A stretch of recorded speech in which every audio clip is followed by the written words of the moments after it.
好了，姐姐，我开录了。开始录课，我还要充电。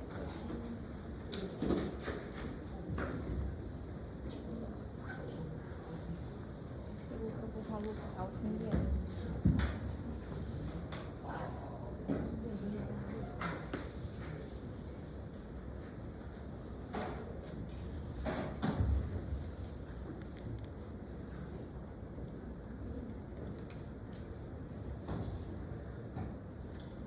So, welcome back, everyone, and I hope everyone has already been involved in the process at Facebook. So the homework is being released, which we'll do next Wednesday. I think, yeah, the midnight of next Wednesday, and which is right before the spring festival break. So I hope it's a good arrangement.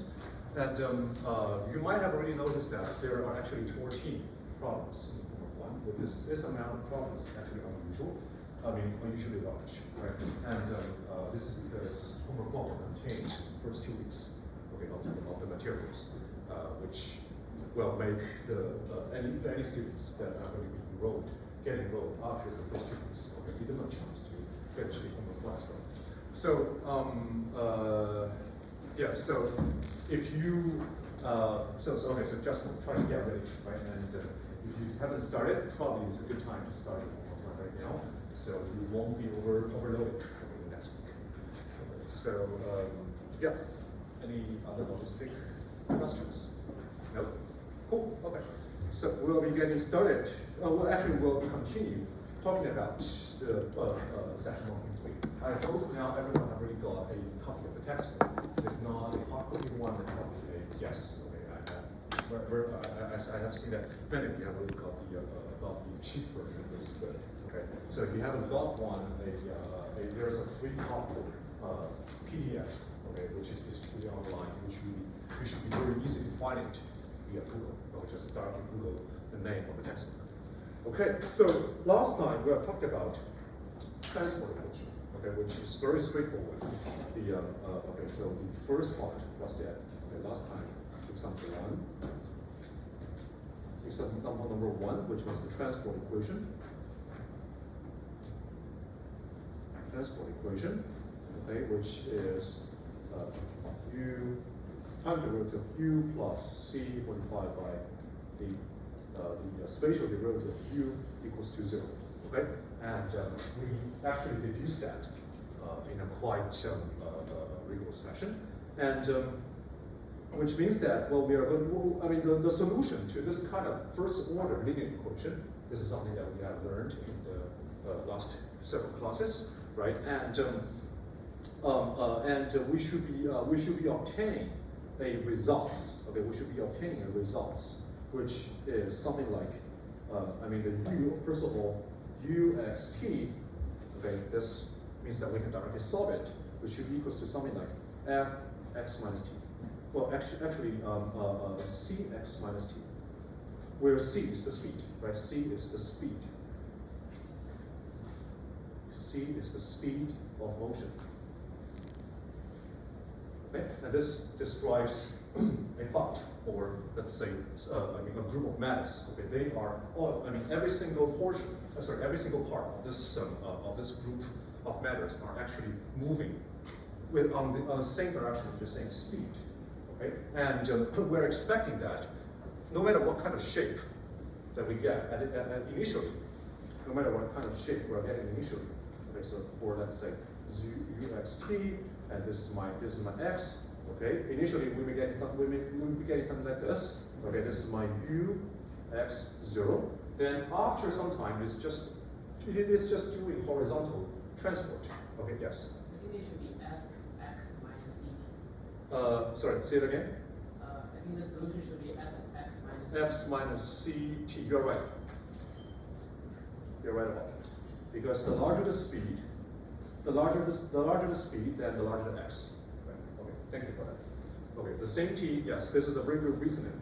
And so you see, the same t after the same time, okay, the larger the c, the larger the speed, then of course I expect my new position should be larger, right? I mean, the total distances that I have traveled, okay, that should be larger. Okay, so so no matter what kind of shape of this group matter that I obtain at the beginning, then after some time I expect that to be exactly the same. Okay, this is my u x t, where for example, the peak, okay, this should be exactly a horizontal transport, okay, and the location, and the distances that I have, that this peak has really transported to should be exactly CT. Okay, so this is the transport relation, and we have deduced that from the last time. And however, from today, okay, so I mean for most of the materials of today, okay, we will have to deduce them in a less rigorous fashion. Okay, we'll have to deduce them in a less rigorous fashion. And what we are going to see is that most of these new equations that actually come from a very solid physical background. And the reason that we will have to deduce these equations in a less rigorous fashion is that, first of all, okay, the real world is more complicated than an equation. Okay, there's no such equation that can describe the whole world. No. Okay, so the whole the reality is always more complicated. This is the first thing, which means that we'll always need to make assumptions. And whenever we make an assumption could be right, could be wrong, or it could be, well, okay, there's actually, an assumption is always not completely 100% right, nor 100% wrong. It's right or wrong, I mean, in a spectrum, okay? And the more an assumption is right, that means that when that assumption is made, okay, the model should be getting closer to the reality. Okay, if my assumption is more wrong, that means that my model should be further away from the reality. But I mean the fewer assumptions that one make, usually means that our model is more complicated. Okay, our model is more complicated. So this is a trade-off, right? More assumptions, and more assumptions, which means that it makes your model, makes your equation, to be shorter and shorter, neater and neater. Okay? But on the other hand, that also means that you're getting further and further away from the reality. So that's a trade-off. Okay? So let's first start from the vibrant string. Okay, so example 2. Okay. Vibrating string. Oh, and if you have already do some preview of this class, then this is a pre-warning, right? This class is going to involve things like PDE session, okay, in case you are not, in case you haven't recalled that, and also the some techniques that are employed in the multivariable calculus. For example, the Stokes theorem, okay, the Stokes theorem, the Green's formula, that kind of things. Okay, so which means that when you are integrating something on the boundary, and that can be rewritten into the integration in the envelope inside.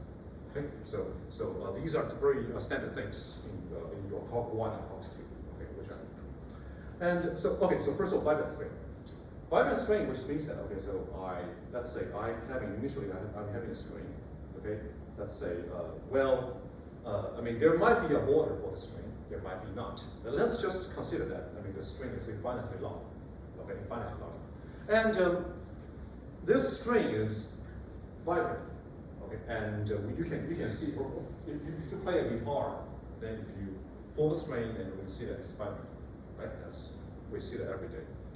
And what we're going to do is to deduce a partial differential equation that account for the vibration of the string. Okay, of course, again. Let me try to stress this again. We are going to do this in a fashion that we are going to make a lot of assumptions, okay, to deduce a very concise mathematical equation. Okay, so here are our assumptions, which are not necessarily true, usually not true, okay, in the reality. So the first assumption is that the string, no matter how it vibrates, this string, no matter how it vibrates, it stays within the plane. which means that I only consider I'm not considering the motion of this direction. Okay, it's always staying here. It's always staying here. Therefore, there will be only two dimensions. There will only be two dimensions in in the function u. Okay, which I'm going to consider. Which the first dimension, of course, is t. It's the time, how the system will evolve on time. And the second dimension is going to be x. X is the position. Okay, this is my x1. This is my x2. This is my x2. Okay, x is the position. This is the x-axis. Okay, this is the x-axis. X is the position on the x-axis. And what is u? Well, this is the second assumption. Okay, sorry. First assumption number 1. Okay, assumption number 1. Okay, the strain stay within a plane. Okay, and it will never go out. Okay, and second, assumption number 2. The second is that the strain is only, the motion of the strain, okay, it only goes vertically. Which means that, sometimes, some of the vibration will be something like, okay, the strain is actually going, right, it's going horizontally. And actually, that kind of vibration takes place, well, it's actually very easy to find when I'm, for example, talking, right? The sound is a wave, okay, that is vibrating in this direction, right? When I'm talking, my sound is actually going this, and this, and this, and this going forwards, right? And actually going to all the directions that it can go. Okay? But now, we're just assuming that this strain, the vibration, can only go upwards and downwards. Okay? So, assumption number 2. The vibration only goes horizontally. Oh, sorry, vertically. Okay, the vibration only goes vertically, and therefore, a byproduct, is that the tension.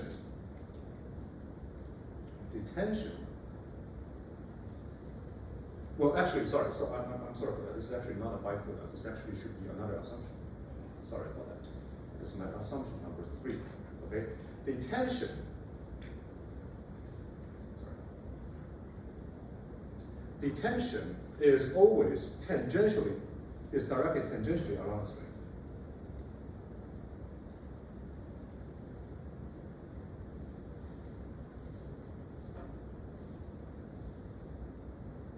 Along the string.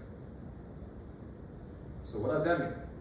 That means that, okay, so now let's say I am only looking into, let's say, this part of the string. Okay, I'm only looking into this part of the string, and I'm going to blow it up. Okay, I'm going to blow it up. I'm technically blowing it up. Well, this is a little, well, okay, so this is probably a little bit too, still too thick, right? So let me do that. Let me try to follow it. So I blow this part up, right? So this part is something like this, right? Okay. The tension is always lying. Is lying, but it's directed, okay, tangentially around the string. Okay. So that means that on this part of the string, the tension goes this way, okay, this way.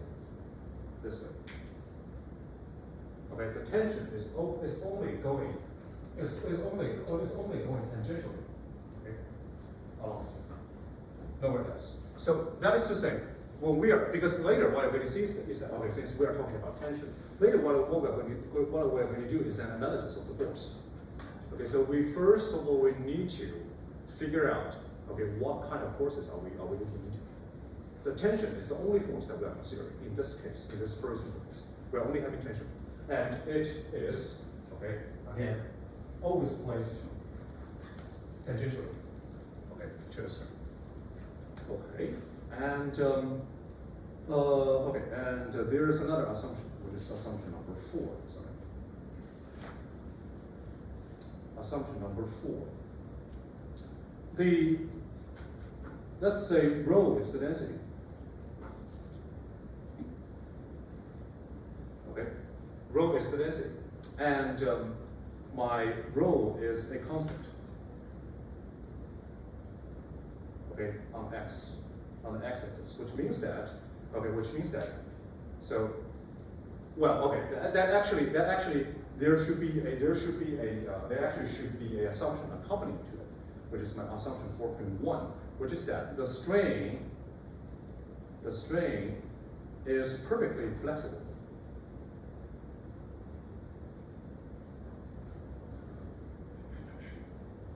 Okay, the strain is perfectly flexible, which means that the tension can be as large as you need.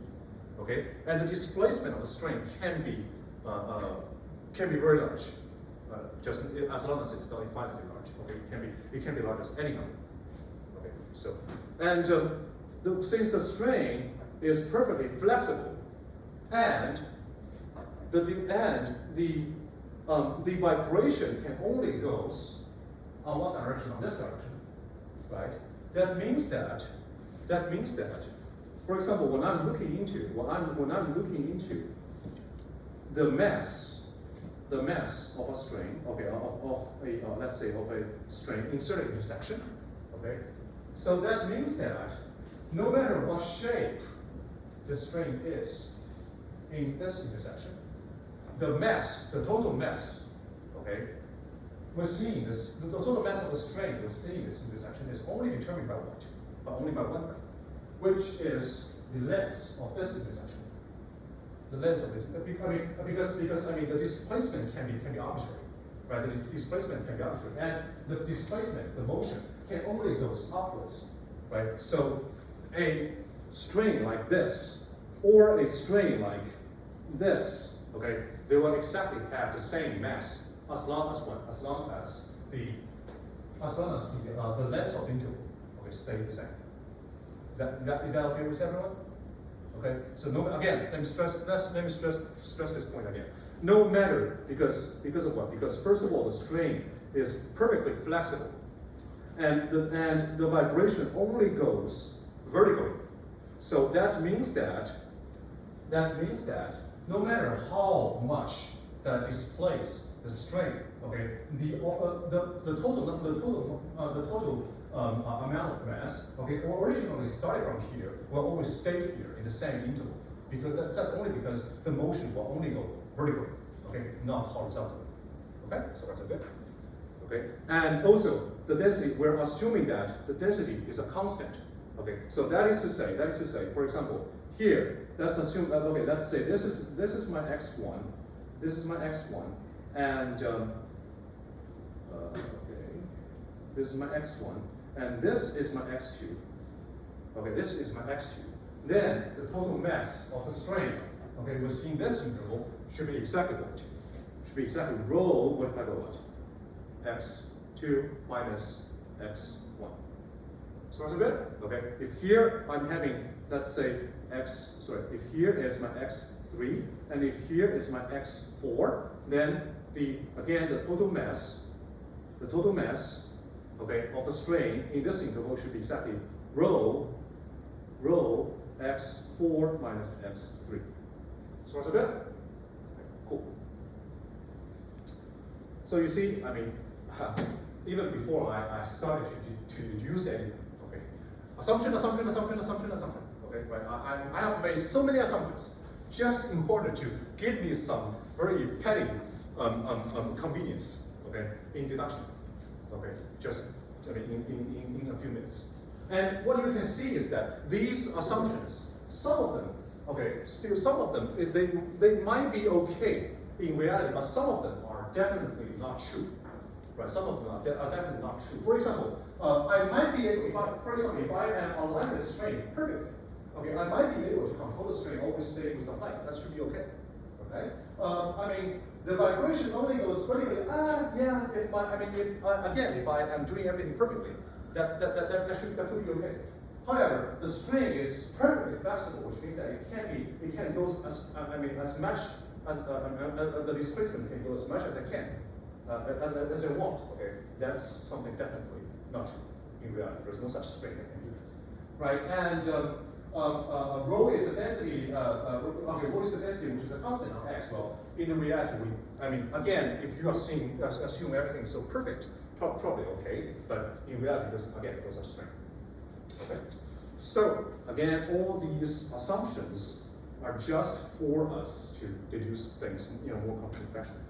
Okay, now what we're going to do is now to analyze the forces. Okay, analyze the forces that is actioning upon a small piece of the string using Newton's formula. Okay, using Newton's formula. So again, now what I'm going to do is the following. So again, let me just say, let's say I am picking up a very small portion. Let's say here. Okay, sorry, let me use another color. I am picking up a very small portion of the string. Again, I blow it up. I am looking into this. Okay, I'm analyzing this part of the string. And let's say I am looking into, again, a certain interval. This is my x0. This is my x1. So far so good. And well, you see, when we are, I don't know, okay, so when we are analyzing forces, okay, for example, in the middle school or in the high school classes, what people usually want to do is that we treat, okay, no matter what complex object we are looking into, we always treat the whole bulk, okay, of the object as one thing, okay, which this is something that we're exactly going to do over here, right? We are going to treat the whole piece of the string over here, okay, exactly as one thing for now.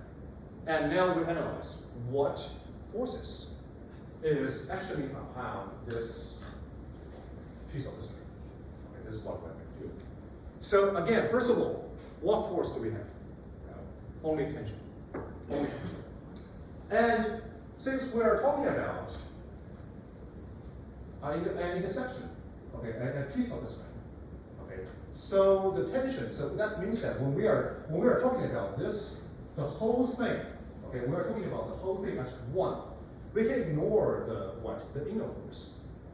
The inner tension, no matter how large they are, which are taking place between and in between, right? We are ignoring all the tensions, okay, that is taking place within this piece of the string. This is because of what? Again, this is because we are taking this as one thing, okay? Whereas we are dealing with this as one thing. Then, how many pieces of tensions do we have over here? How many pieces of tensions do we have over here? 2. One on the left at x0. One on the right at x1. Okay, 2 pieces of tensions. And what else do we know about tension? What else do we know about tension? They are tangent. They are always tangent, okay, to the string, right? So that means that we are having two. We are having 2, okay, which is here and well, okay. So and here. Well, okay. So probably it's not so good. Let me do this right here, and let me replace this part because they are not looking exactly as tangent. Here. Okay. So the tension on the left, let me give it a name. The tension on the left, let me give it a name, which is T. Okay? And of course, the tension, T, of course, is always a function, right, of the place, any place on the string. And also a time, right? And here, the tension is Tx1. So it's good. Okay. The tension depends on, of course, first of all, the place, and second, the time. It's a function of both place and time. And you see, because the tension, they're actually vectors. They're actually vectors. So if I'm talking about the tensions, let's say Tx0, T, right? Actually, it has 2 components. The vertical components going down, and the horizontal components, which is going left. So that's good. So that's good. And so is the tx20. So is the other dimension, which is here. Okay. Here we are having a horizontal component, which is here, and a vertical component, which is this. So that's good. Now, what we're going to do is that we're going to deal with the horizontal component and the vertical component separately, because they will confirm different rules that we have just introduced. Okay, so the rule number one. Okay, the rule number one is going to be the following, which is the horizontal. Okay, for the horizontal.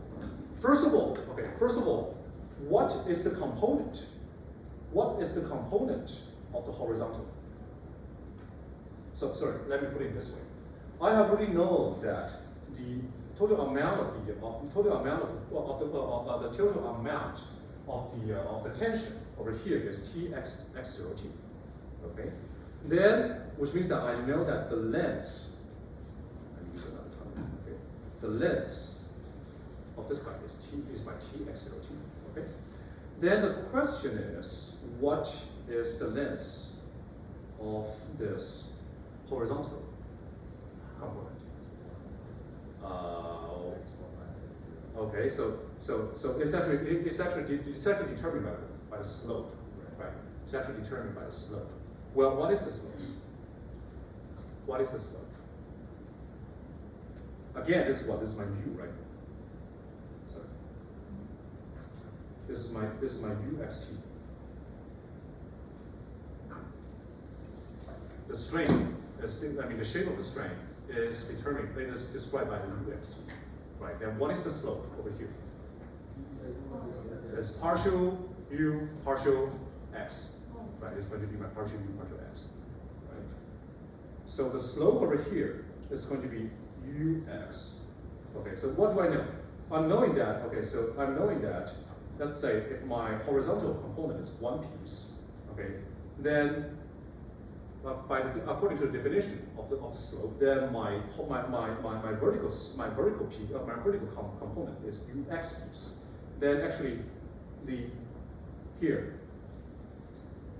diagonal is going to be what? It's going to be square root of 1 plus ux squared. Right? It's going to be 1 plus ux squared. So if my tension over here, which is a vector going down, and both going down and going left, if that is Tx0T, then its horizontal, how long should be for its horizontal component? Should be exactly T. Well, okay, let me be a little lazy and save the index between t, right? It's going to be t b divided by 1 plus ux squared. So good? So good? This is my t0. Sorry, this is my tx0t. And what I want to know is this. How long is this? Right? I want to know how long is this. Which should be my t b divided by square root of 1 plus ux squared. Any questions so far? Actually, I can see some confusions on your faces. Any questions so far? No? You have a question? Yeah, you're right. I'm actually doing some abuse of the notation. You're absolutely right. And let's just say my t is actually a scalar. Okay, the scalar is describing what? The scalar is describing the length of the vector. Over here, I am saving. Therefore, I don't need to write down a vector form. So it's good. Okay. So again, let's try to review. Let's try to review our. Okay, let's try to review our assumption, right? You see, the vibration only goes vertically. What does that mean?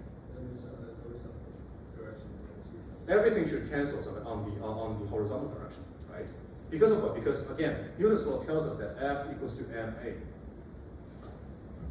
F equals to ma, and that actually that means that the acceleration on any direction, should be determined on the forces on that direction. So same thing. Since we are talking about the horizontal force, right? If we are saying that there's no horizontal movement, that means that the horizontal force should be what? Should be canceling each other. Anywhere. So that is to say, no matter what x0 and x1 that I choose, since this piece of the string, it can only go up and down, not left and right. That means that the total force, the total horizontal force, actually upon this piece of the string should be what? Should be canceling each other. Should be canceling each other, right? So that simply means that, okay, on the horizontal force, okay, my x1, sorry, the tension, okay, the horizontal force, the horizontal component of the tension, okay, evaluated at x1 and evaluated at x0, that should be exactly 0. Okay, that should be exactly 0. Sounds good? Okay, and then vertical. Again, we are going to employ F equals to ma. We are going to employ F equals to ma. Well, again, what is the vertical? What are the vertical components of the two tangents? What are the vertical components of these two tangents? If I already know Tx0, how do I compute this one? It's going to be T, again, to be divided by 1 plus ux squared, but also multiplied by ux, right? Again, the Pythagoras rule, right? So it's going to be Tux be divided by square root of 1 plus ux squared. So far so good? Okay, and again, evaluate at x0 and evaluate at x1. Again, this is because we are ignoring all the inner tangents. So we only have to evaluate the forces that are actually account on the two different sides, okay, of this piece of the string. So far so good? Okay, well, that is what? That is the total force, right? That is the total. This is the total vertical force.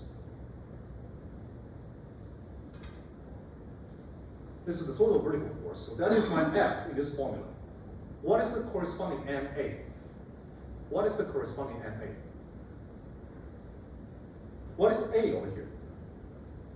A should be the acceleration, but which direction? On which direction we are talking about? We are talking about the vertical acceleration, right? And you see this. Now we have to pay for our. Now we have to pay for the shortcut that we took earlier, because earlier we were saying that okay, we are taking all of the whole piece, okay, as one thing. Okay, now we need to pay for it, because now we need to do what? Now we need to describe the total acceleration of this piece of the string. How do I compute that? Because of what? Because the whole piece of the string, it actually can be regarded as a combination of infinite many small particles, right? There's a small particle over here, a small particle over here, here, right? There's a small particle everywhere on this small piece of the string. And each small particle will have its own, what? Acceleration, right? However, we are talking things, however, you see, this is the total force, right? This is the total vertical force. So this total vertical force, this guy should be what? It should describe the total acceleration of everything summing up. Everything summing up, right? Now the question is, how do I describe, for example, how do I describe the vertical acceleration of this single point? Density, of course, we're going to use density.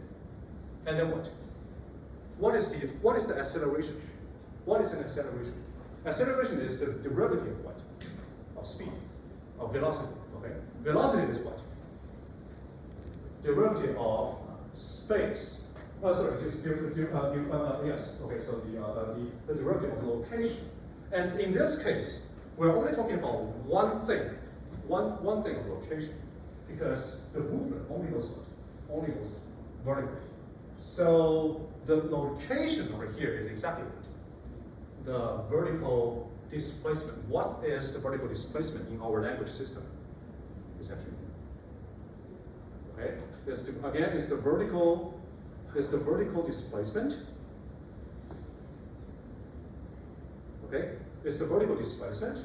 Therefore, let's say if I'm taking specifically, if I'm taking x0, okay, here, let's say this is my, oh well, sorry, I already used x0. So let's say this is my x2. This is my x2. Okay, let's say this is my x2. If I'm taking x2, of course, my u x2t is what? Is exactly the vertical displacement. This is my u, right? This is my u x2t. And its time derivative, which is partial u x2t partial t, okay? Its time derivative is what? Is the vertical speed, okay? This is the, sorry, let me separate these two things. x2, okay? And this is the vertical speed, right? This is the vertical speed at x2. Or for the particle, for a small particle located at x2. So far so good? Okay. Therefore, one more step further. Therefore, the second order of time derivative, which is partial t squared of u x2t,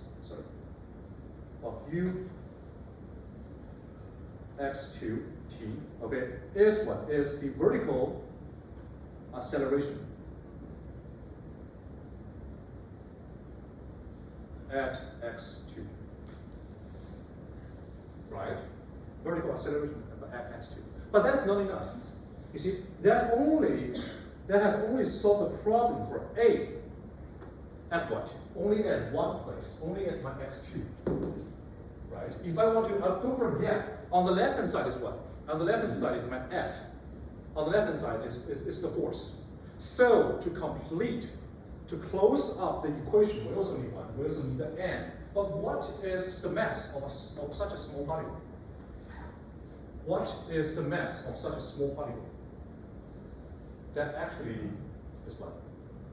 That actually is related to my density of the mass, which is rho, right? Which is rho. So this is going to be, so one more step, okay, one more step. My rho, okay, my rho multiplied by the second order derivative of u x2t partial t squared, okay. This is exactly the n multiplied by a, okay, evaluated at x2.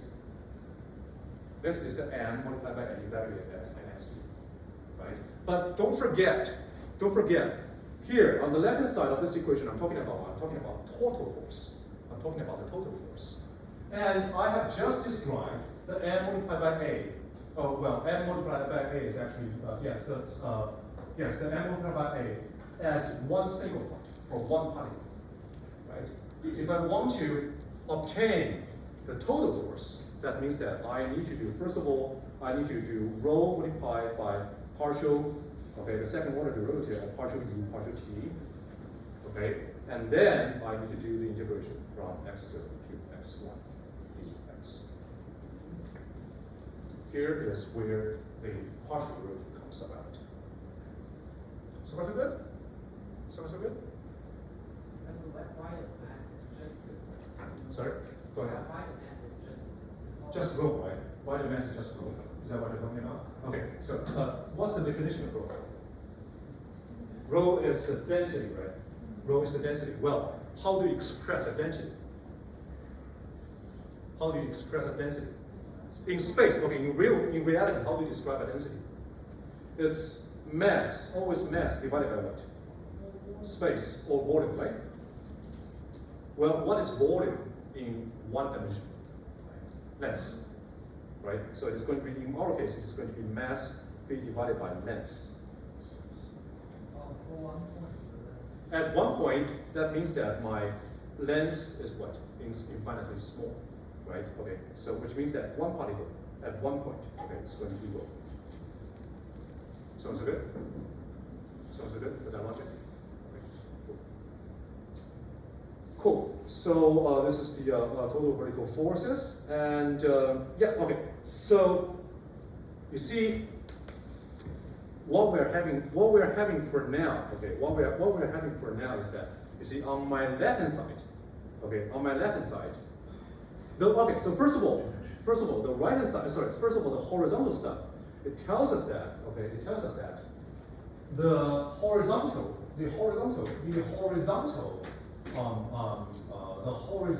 component, okay, of the tension, you should always keep as a constant, okay, on the whole line. However, you see, this is actually giving us some trouble, right? This is actually giving us some trouble, because I always have to deal with this very fussy 1 plus square root of 1 plus ux squared, okay?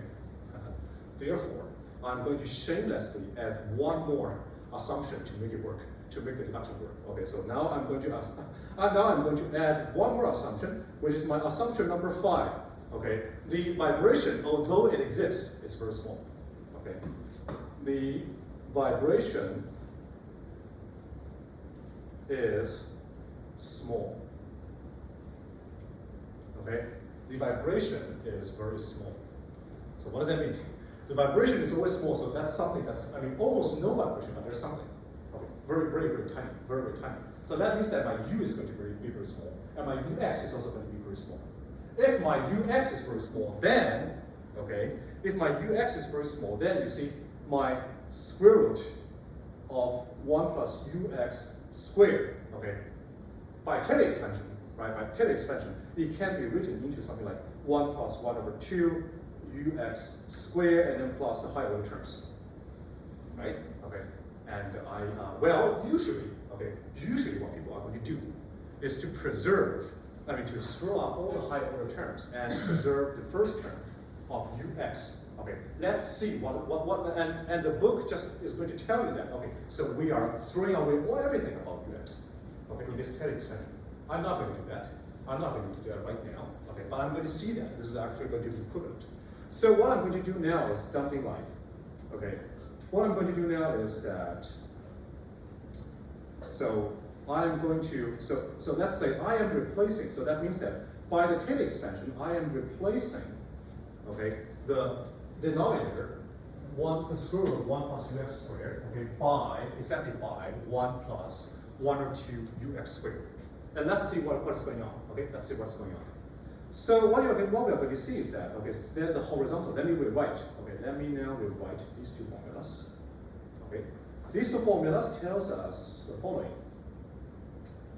Again, horizontal, okay, over horizontal, t over square root of, no more square root, t over 1 plus ux squared, x1, x0 is 0, okay? And for vertical, t ux over 1 plus ux squared, evaluated from x1 over x0 equals to something, okay, on the right hand side, x0, x1, rho partial u squared, partial t squared dx. Okay, then let's try to do an order analysis. Okay, let's just try to do an order analysis. You see, let me try to rewrite the ux over here, so to make it a little more easy. Okay, let's try to do an order analysis on this side. Okay, first of all, I get a t. Sorry. Yes, 1.5. Yeah. You're very sharp about that, and I admit that. I forgot this 1.5 because I have no serious motivation to consider that term because I'm going to throw it away anyway. Okay. So you see, let me focus on this. Okay. Let me focus on this. Well, let's just say that x1 and x0, they are so close to each other. Okay, they're so close to each other. They're so close to each other, and if you consider t, the tension is a continuous function, and t can be roughly considered as a constant. Okay, the t roughly considered as a constant for now. Therefore, on my left side, what I'm going to have is that I have something multiplied by ux, which is the first the order 1 factor. divided by 1 plus something that's actually order 2 infinite exponent, right? This order 2 infinite, and because of what? Because you see, because the dominating order in my denominator is what? It's 1, right? And on the top, okay, this is a constant, almost a constant.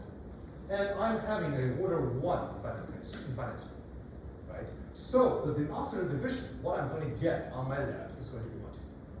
Again, order 1 infinite small. When everything is mostly about the order 1 infinite small, the order 2 infinite small can be what? Can be ignored, right? So let me write it down again. Okay, this is the order 1. Okay, this is the order 1 infinite small. This is order 2 infinite small. And after the division, what we're going to get is the order 1 infinite small. When we are dealing with the order 1 infinite small, the order 2 infinite small can't be thrown away. Okay, it can't be thrown away. Therefore, what we're going to do is that, okay, so now I'm going to do this for one more step, rewriting these two equations. Okay, rewriting these two equations in horizontal, and vertical. Okay, so this is going to be t. Okay, I'm going to throw away the ux squared once for all. Then what we're going to see is actually t over 1. Oh, sorry, not t over t, but t over 1. Okay, from x1 to x0, that equals to 0. What does that tell us? T is actually a constant because of what? Because x1 and x0, they can be chosen arbitrarily. I'm chosen because I was doing what? I was choosing an arbitrary intersection. Oh, sorry, an arbitrary piece of the string. They are arbitrary, right? So that basically tells me that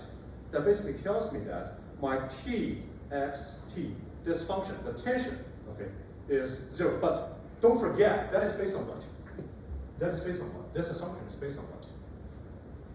This assumption, this result is based on what assumption that I made? The small vibration, right? If I am having large vibration, this will break up right away. Okay, this will break up right away. Because I won't be able to ignore the, no matter 1 over 2 ux squared, or even the square root of 1 plus ux squared, I won't be able to round up to 1. I won't be able to do that anymore. So good? Okay. So again, this is a very good result. It's very concise, very good for us to deal with. But again, what's the cost? What's the cost? That means that we can only deal with the cost. Let me write it down explicitly. What is the cost? Okay, right? Okay, so this is very concise. Sorry. This is very concise, right? But what is the cost? The cost is that we can only deal with small vibration. Or actually, let me not say small. Let me say tiny. Okay, tiny vibrations. Tiny vibration.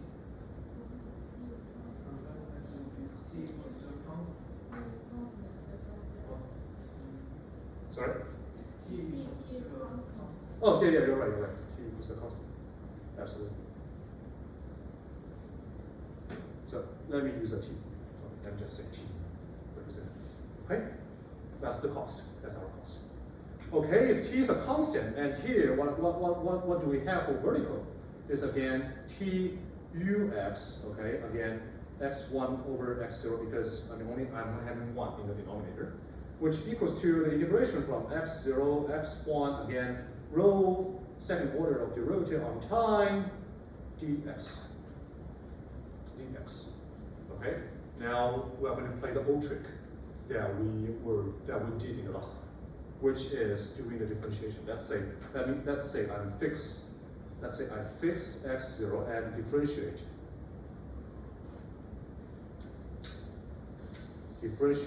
x1. Okay, I'm going to fix x0 and differentiate x1. Then what we're going to have on the left hand side is going to be tux and then x, right? Which equals to, on the right hand side, that equals to my rho u, t, t. So that's good? Differentiation? Differentiation. With respect to x. Any question? Any question about this step? Any question about this step? Okay. And you see, initially t was a function of x, right? So that makes that may actually make this guy to be probably not so simple.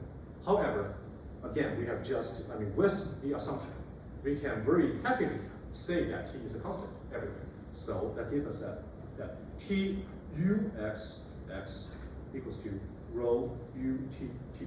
And if you just change the left hand side, right hand side, and let's say what we can do is that u t t equals to c squared u x x, and the c over here is exactly the square root of t over rho. Okay, the square root of t over rho, and the c over here, it actually carries a physical interpretation, which is the wave speed. Okay, the wave speed. The wave speed. Okay. A very coarse interpretation of the wave speed can be done as follows. Okay. See, c equals to t over rho. T is what? Tension, force. Okay. Rho is what? Density. It's about mass. Okay. You see, if I am using a very large force, okay, to push a very tiny mass, that means what? Okay, my acceleration is going to be very large. Right? That means that the vibration, okay, is going to be faster. So that's about speed. That's not actually about wave speed. Okay. Cool. So this is the vibration. This is the vibrating string. And actually, there are many variants. Okay, there are actually many variants of this equation. If we just add something else, let's say, okay, some variations. Okay, variations. Let's say this is my equation. This is my equation star. Okay, my variations of equation star. Okay, they are the following.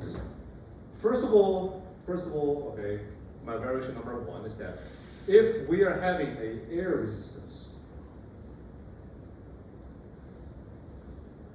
okay, if I'm having air resistance when the string is vibrating, which means that the air resistance is going to be proportional to the speed, okay, which is proportional to the speed,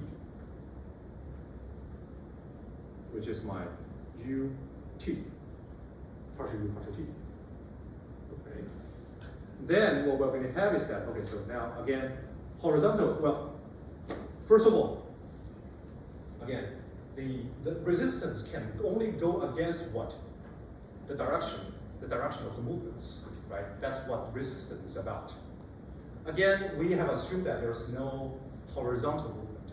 So the resistance is only about what? It's only about the vertical movement. So no matter what resistance it is, okay, it doesn't affect my horizontal equation. It doesn't affect my horizontal equation, which means that here I need to add a term in the vertical equation. Okay, how is that? How should we add that? Let me write down the vertical equation. Okay, the vertical, don't forget, vertical equation. Don't forget that, that's actually one. So, okay, so first of all, there is a tension, T2x over square root of 1 plus ux squared, okay, and between x0 to x1, okay, this is about tension. And on the right hand side, this is the total force. Don't forget, this is the total force. And on the right hand side, this is the total acceleration multiplied by m. So x0 to, oh, sorry. Okay, x0 to x1, okay, and then what we're getting is the rho utt dx, okay. So you see, let's try to redo the force analysis. Okay. Tension. You see, well, okay, tension, I can just deal with that on the two sides. Okay, that's great. But if there's an air resistance, where are the air resistance actually found? It's actually not found every single piece. Okay, again, assuming that this is made up by fundamentally small particles. The air resistance is actually not found. Every single small particles. Okay, every single small particles. So that's good. And for a small particle over here, okay, the air resistance is going up. Okay, the air resistance is pointing upwards, and is proportional to UT. Right, is proportional to UT. So let's suppose there is a resistance factor. Okay, there is a resistance factor which is R. Let me call it as R. Okay, so here that means that what I need to do is that I need to also take account the resistance factor. Okay, sorry, take account the total resistance everywhere on this piece of the string to finish the F equals to MA, the force analysis, right? So here minus the integration from x0 to x1 R U T dx. Again, the logic is the same as this. For every small particle, I have a small piece of resistance actually upon it. Okay, and this force is pointing upwards.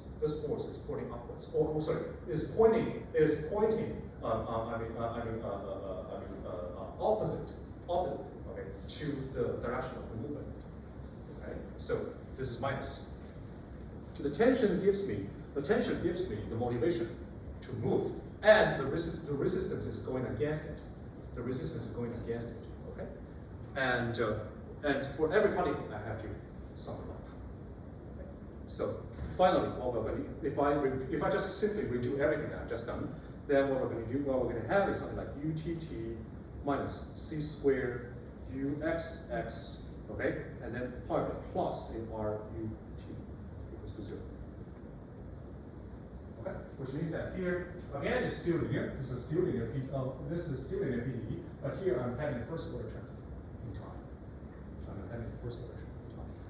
Well, another variation is that if there is a transverse elastic force. Yes, go ahead. I think there are applications where like the tension and the air resistance they are in the same direction. They might be. Let me yes, you're right. You're absolutely right about that.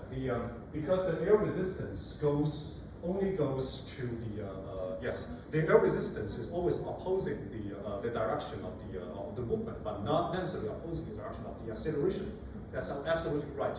And well, okay. So you plus or minus. That's just about the sign you take for R over here. So just not the most important thing that we care about. So this is the variation number 1. And variation number 2 is that, okay, if I have a transverse elastic force, okay, the elastic force is the following. The larger the displacement, the larger the force, just like what we usually see in the spring.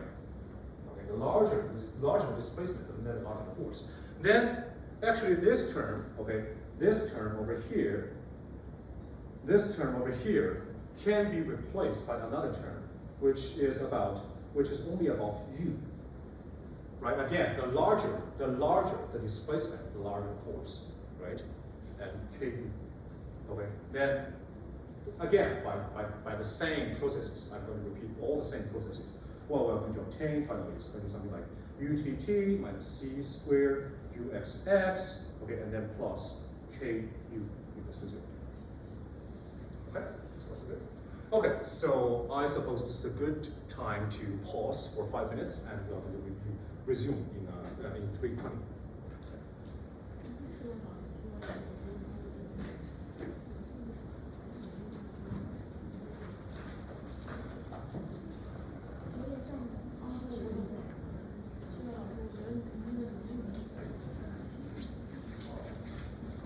Yes, go ahead. Yes, you're right. You're right. This was an abuse of location, and you're right about that. But and however, our text was not so clear about that. And yes, keep it this way. You're right about that. Go ahead.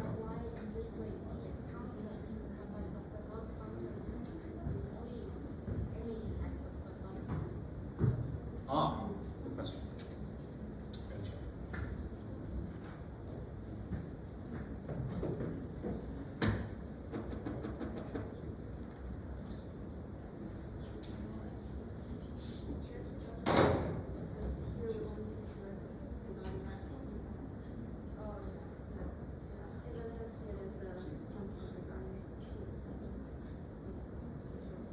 That's right. That's of course right. But I'm just trying to imagine if there is a bizarre case. If I can create a bizarre case that suits your opinion, that I mean, let me make T is also changing on time.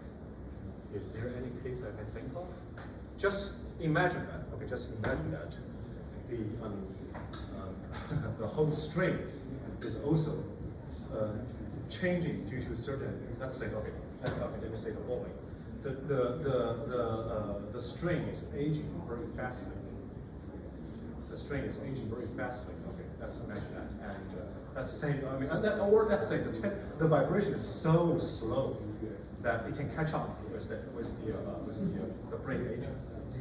Then the tension will change. Tension will change. And you're absolutely right about that. There's nothing tells you that T should not be a function of time. It can be a function of time. Okay. But it's just that usually we are hearing about the same string, and the string has exactly the same property. Okay. I mean, during the time period that we hear about, but nothing tells you that you cannot be a constant. Very good question.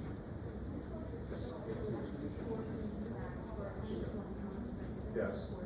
Yes. Yeah. He has a tendency to go to the original place that it was, which is exactly the original. Well, not original point, but for u equals to 0.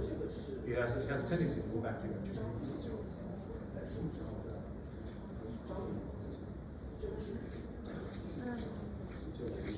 不好买。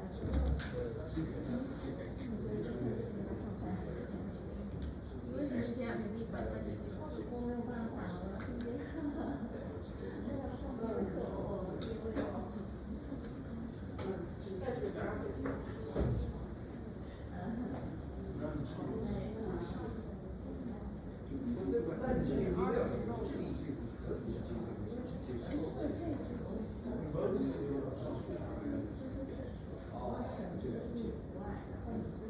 那就。啊，对，25，对。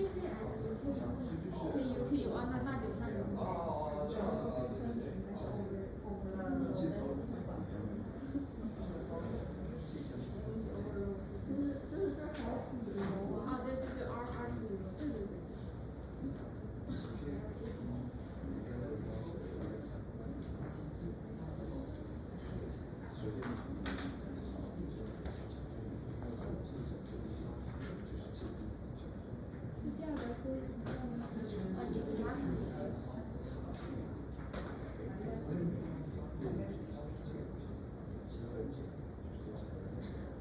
反正我就感觉我想这个绳子啊，反正这个例子本身它是想康特的例子，但这个数据还是就是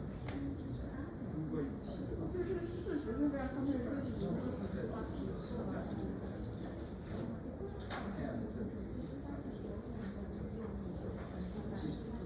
就是想跟density是一样的，对，就是起来。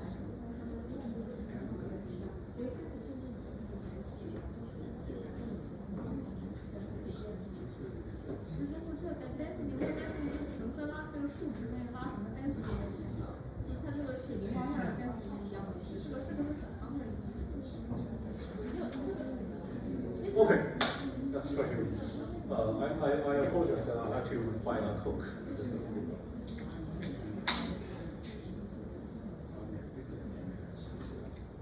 问题，比如说绳子你 Okay. 你想要什么东西？ Let's resume this. And if you can, please get back to your seats. Okay. So the example number 3 is a related question. Example 3 is the we just talked about the vibrating strain, which is the strain is a one-dimensional. Well, yes, one-dimensional. It's a one-dimensional object, okay, which can be completely described by a curve. Okay. However, if there are we are living in a three-dimensional world, well, 3 plus 1 or 4-dimensional world. Okay, and there are actually more interesting or more complicated vibration, and here we are just introducing one of it, which is the vibration drum.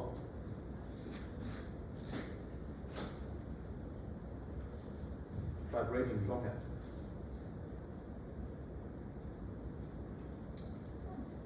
Instead of a strain that we're talking about vibrating, now let's say we're talking about there's a surface. Okay, there's a surface. There is a surface. Okay, and in this three-dimensional space, okay, this is my x-axis, y-axis, and let me do it a little bit more carefully. Okay, and this is my u. Okay, u(x,y) describe the height. Okay, and what I'm talking about is that now I am having a domain. I call it as a D, and you can think of this domain as a small piece, on the drum pad. And if I beat the drum pad, then of course it's going to vibrate. And now it's not only the one string is vibrating; it's actually the whole surface is vibrating. Right, the whole surface is vibrating. So now it's becoming. I'm starting from, and I'm still using the uxy. Okay, I'm still using the uxy to represent the displacement of the drum head. Because originally, if nothing were happening, then of course everything will stay on u equals to 0. Everything will stay exactly on this plane, right? Not going up nor going down. Now I beat this drum head. And then it starts vibrating, and I'm going to make a series of assumptions. Okay, everything will. Okay, so most of the things will exactly follow what we have talked about. Most of the things will exactly follow what we have talked about before. Okay, except for assumption number one, because it can't stay within a plane anymore. It can't stay within the plane anymore. But again, during the vibration, we still assume that the displacement or the movement can only go up and down, not rightwards, not rightwards, leftwards, forward, backward. No, okay, it can still move up and down. Okay, then what we are having is the following. Well, what we're going to have is the following. So first of all, let's say. Now I'm repeating. Just trying to repeat whatever that I have already done. I'm trying to repeat whatever I have already done. But you see, for the force analysis,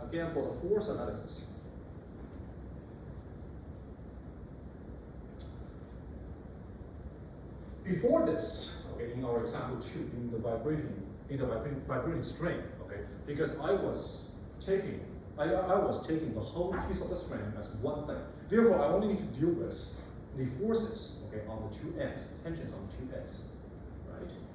However, you see, now I am actually dealing with a piece of the drum head. Okay, this is already a 2D object. Okay, and if there are any tension, if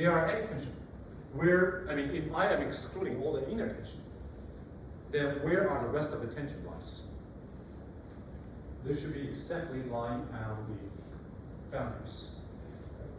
All the tension that I care about should be exactly lying on the boundary. And let's say, if I am trying to do this in a three-dimensional. So this is actually, let's say this is the piece of the drum head. Okay, x and y. U, okay? And then what you're going to see is that here is going to be here, here, here, here, here. Right? These are going to be my tensions. These are going to be my tension. Of course, my tension is now it becomes a 3D function. It's becoming a x, y, t. Okay, the amount of tension is becoming a 3D function, x, y, t. And again, since everything, and again, since we are also assuming that the tension, okay, can only lie in the tangential, okay, the tangential direction, which means that here the surface, actually the surface, it has a shape. It's a 3D shape, right? And if this, let's say, if this is my surface, okay, this is my surface, then my tension at this boundary can only go this way because this is tangential. This is a tangential direction, okay, over here on this piece of the boundary. So is it good? Okay. So that is to say, how can I how to compute the how can we compute the total force?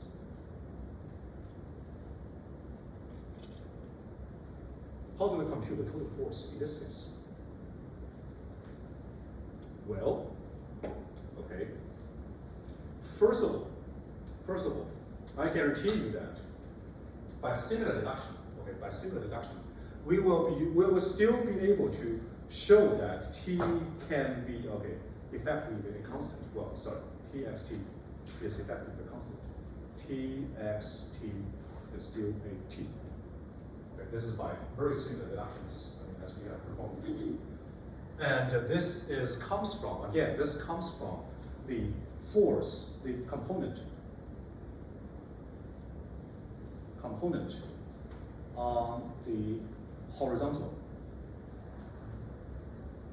directions. Okay, on the horizontal directions. Okay, so now the question is, how can I compute the rest of the force that is making this vibration happen? Oops. Sorry, I'm only having 10% of the for my. Okay, this may die in about 20 minutes. I don't know, but probably what I can do is that I can make my screen to be darker. Yes, and I hope it can last a little bit longer. Okay, but yes, okay, it's still good. Okay. The question is, how do I make? Okay, now how do I compute the rest of the forces that makes this piece of the drum head is vibrating? How do I compute that? You see, actually, one thing that we can do is that, first of all, you see here, all the forces, all the tensions, they are only following, the direction of the surfaces, right? They are only following the direction of the surfaces, which means that, well, and what is the direction of the surface? That actually is given by partial u, partial n. Okay, and n, of course, n is the direction of the boundary. Okay, n is the direction on the boundary, and therefore, what we can do is that the total amount of the forces, okay, actioning upon this piece of the drum head can be written as the, okay, so partial d. Well, okay, so I may need some explanation right here, right? So this is my d. This is a domain, and when I'm doing the integration, whenever I say d, I'm talking about the whole domain over here. I'm talking about the whole domain. And whenever I'm talking about partial d, I'm talking about the boundary of the d. Right? I'm talking about boundary of d. So specifically, the partial d refers to this. Okay? Partial d refers exactly to the boundary. This is the partial d. Okay? So it is going to be, so the total force is exactly T multiplied by partial d, partial u, partial n, and then ds. S is a infinitely small amount, okay, of the boundary. Okay, this, you should be very familiar with this in your Calc 2 or Calc 3. Okay? And this, of course, because it is the total force, right? Again, it's the total force. Therefore, it equals to the sum of all the accelerations, taking place, okay, on this piece of the jump head. And before we were integrating rho and UTT, okay, dx, because we were only having one dimension, right? Now we're having two dimensions. Where before we were only integrating it between the x0 and x1 because there was an intersection. But now I have a 2D domain. So now what I'm going to do is that I'm going to integrate this on whole bulk of d, dx, dy, and this is my NA. This is my total NA. So good. So the next question, okay. Oh, and let me explain a little bit. Okay, let me explain a little bit. The partial u partial n, okay, the partial u partial n, which is exactly the n being the n is the outward, okay, this is my n, right? N is the outward normal vector, okay, on this location of the boundary of D. N is the outward normal vector. Okay, so partial u partial n can be exactly written. This part, okay. Partial u partial n can be exactly written as, okay,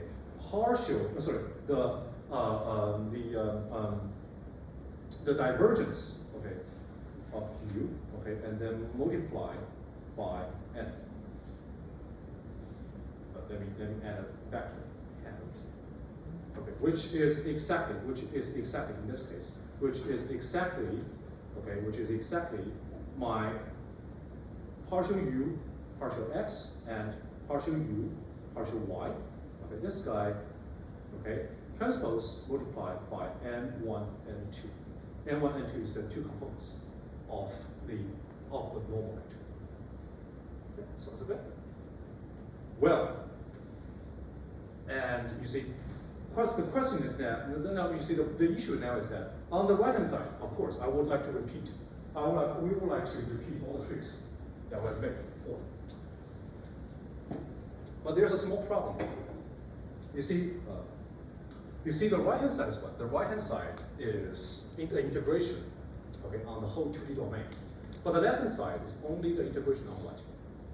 Left hand side is the only integration on the boundary of a domain. What trick that we have learned in Calc 2 or Calc 3, okay, that can rewrite the integration on the boundary to the integration in the whole domain? The Stokes formula, right? The Stokes formula. And the Stokes formula tells you that, okay, according to the Stokes formula, oops.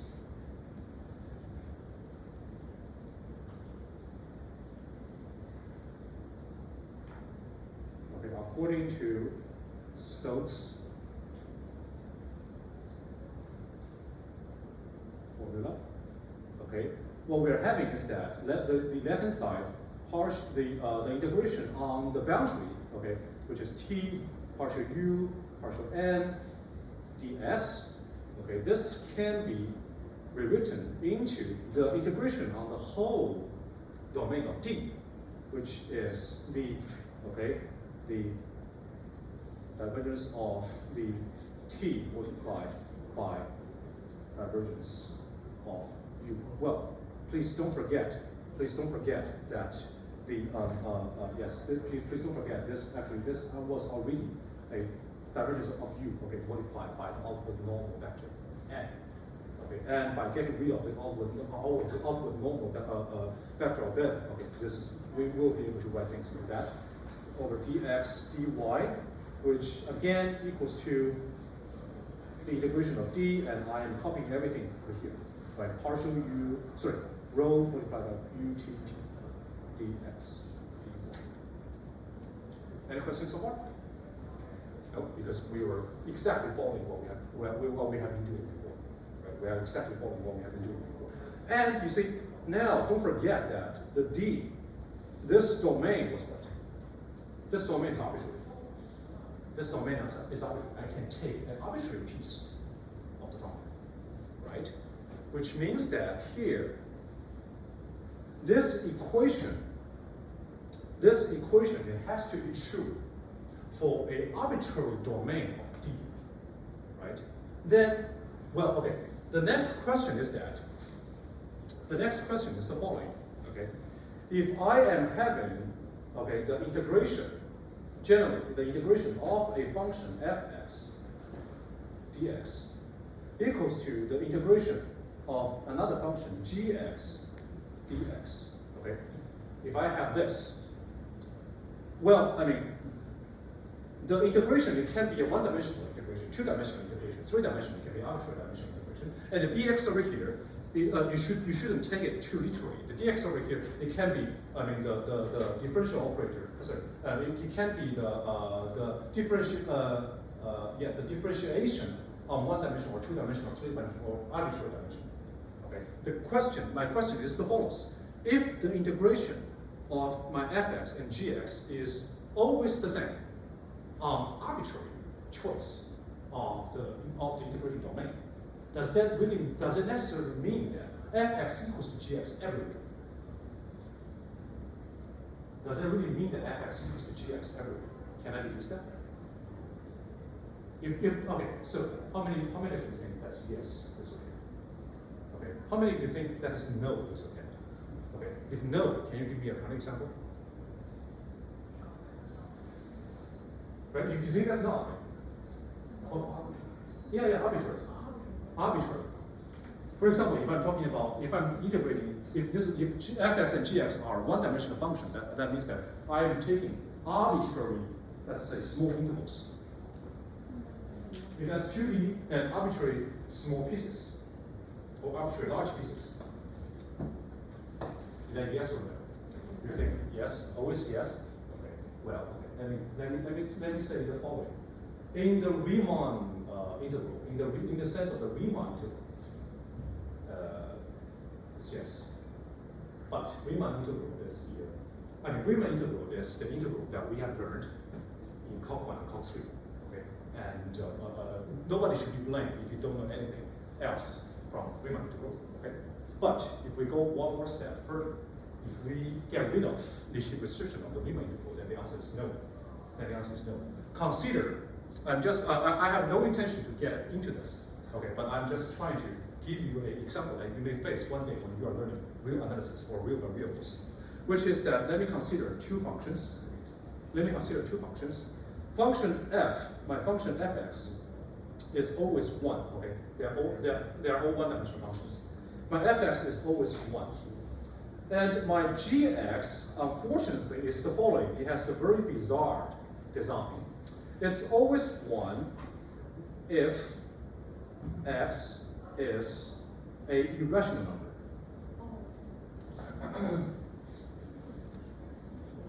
Okay, and 0 if x is a rational number. Okay, first of all, tell me, is that true that fx always equals to gx? Obviously not. Obviously not. Fx, of course, I mean, when we're taking x to be a rational number, fx, of course, doesn't equal to gx, right? However, what you see is that no matter what integration that you're taking, no matter what interval that you're taking, okay, the integration of fx and gx will always be the same. Okay? So in this case, we're saying that fx and gx, they are the same, but only in the sense of Lebesgue integration. Let me write down the name. In the sense, fx equals to gx in the sense of Lebesgue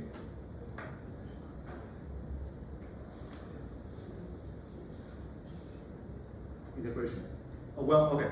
You can just write down the name Lebesgue, and you can try to Google what does it mean by Lebesgue integration. Okay, on your own. I have no intention to go further. And what I can tell you is that in this class, okay, we are not looking into these cases. Okay, we're not looking into these cases. Yes, go ahead. They should actually be right because the Should be what? they should actually be right equal because the set of the Measure zero. Okay, you are talking about measure. You are talking about measure zero itself.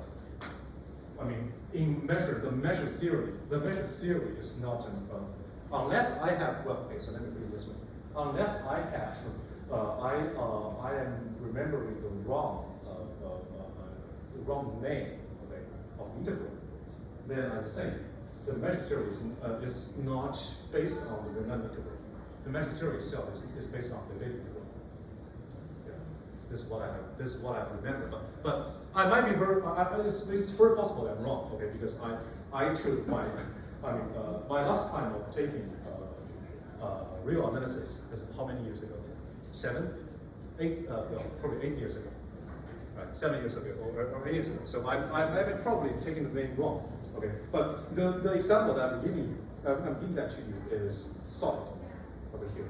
F and G, the F and G, and over here, they do not equal to each other. However, their integration is always the same. Okay, their integration is always the same as long as the integrand itself is always a small integral or the union of small integrals. Okay.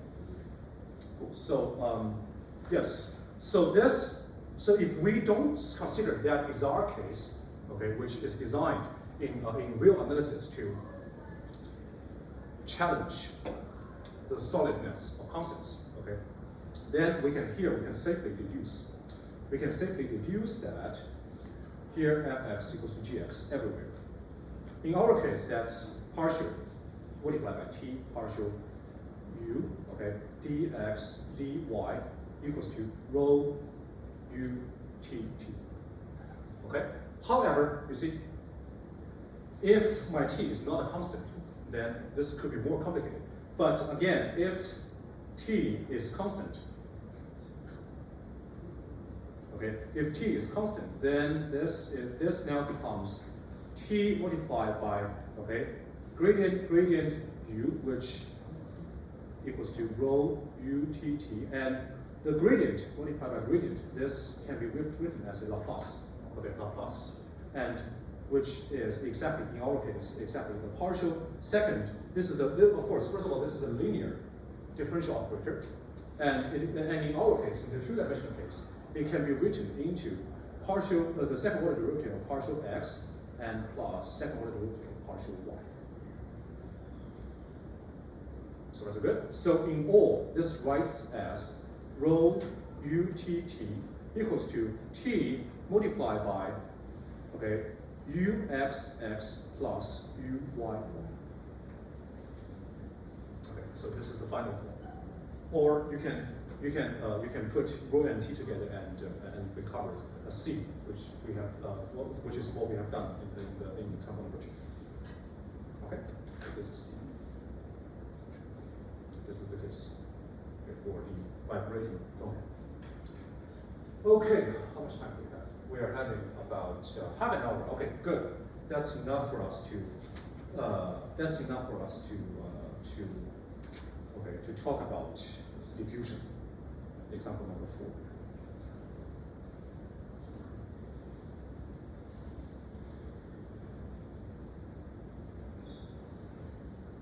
4. Okay, diffusion. Well, first of all, and is there any confusion before we talk about diffusion? Okay, is there any confusion so far, or whatever that we've talked about themselves? Questions? Go ahead. Yes. Can you explain anything about the physical meaning of that partial u over partial n? Partial u and partial n, right? You're talking about The vessel. the red. Okay, this guy. Yeah. Right. Okay. So this is actually relevant to. Okay. So do you still remember our second class when we were talking about? Okay. So let's say a partial u partial x plus b partial u partial y equals to 0. If you still remember that, and we were saying that, okay, this can be written into partial u partial x partial u, partial y. Okay, this is actually what the directional derivative. First order space is the directional first order derivative multiplied by a and b. So what's a bit? Okay, this equals to this. I'm only just saying that here, here, the gradient of u, okay, partial u, partial x, partial u, partial y, and then multiplied by another vector, n1 and 2. And it's just that now, at this time, the n1 and 2, okay, the n1 and 2, it refers to the outward normal vector, okay, the outward normal vector of the surface. Just that. No, I was just, what is partial u or partial n mean like physically? Sorry? What is partial u or partial n? Partial u or partial n, right? It's the, okay, so, okay, so it's okay. So, let's say, don't forget, let's again try to recall in the last class, okay, the last class. Then this is the, let's say, again, this is my uxy, I'm having a uxy, and this is my y, this is my x, right? I mean, on this direction, I get my partial u, partial x. On this direction, I get my partial u, partial y. And this direction, if that's a vector given by a, b, right? And if I call this guy to be a vector, let's say vector c, okay? If my vector c equals to a, b, then on this direction, I obtain my partial u, partial c. This is the definition of the directional partial derivative. So is it good? So the directional partial derivative, on the first, and the geometrical interpretation is that it's the derivative, okay, on certain direction that we give. And on the other interpretation is that it can be regarded as a linear combination of the partial x, partial y, partial u, partial x, and partial u, partial y. Okay, which the linear combination stuff can be given, can be presented, okay, in the linear product form. Okay. And same idea over here, which is the partial u, partial n. Here, n is actually a vector. I'm sorry, n is a vector. Here I'm just talking about u, the partial derivative of u, okay, following the outward normal vector, which is the vector n, okay, which can be written into the form of inner product. So it's okay. How's the